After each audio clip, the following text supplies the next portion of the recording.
My boss fired me. Then the police walked in. I got fired on a random Tuesday. No warning, no meeting. My boss just walked up to my desk and said, "Pack your stuff. You're done here." I was confused. I'd been working there for 3 years. Never late. Never complained. When I asked why, he leaned closer and whispered, "Because you saw something you shouldn't have." That sentence hit me like a truck. The night before, I'd stayed late finishing a report. Around 10 p.m., I saw my boss in the parking lot loading several boxes into his car.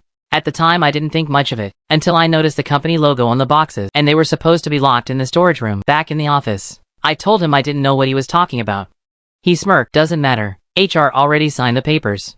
So I packed my bag, grabbed my jacket, and headed for the door. 30 seconds later, the elevator opened. 2 police officers walked out. One of them looked directly at my boss and said, "Sir, we need to ask you a few questions about stolen company equipment." My boss turned pale. Then the officer looked at me. "Are you the employee who sent the anonymous tip last night?" The room went silent. My boss stared at me like he wanted to kill me. I slowly smiled and said, "Yeah, about that." I pulled out my phone and showed the officer the video I recorded of my boss stealing the boxes. Turns out, those boxes contained $200,000 worth of company tech he'd been secretly selling for months. My boss tried to fire me to cover it up. Instead, I watched them handcuff him in the middle of the office. An hour later, HR called me back upstairs.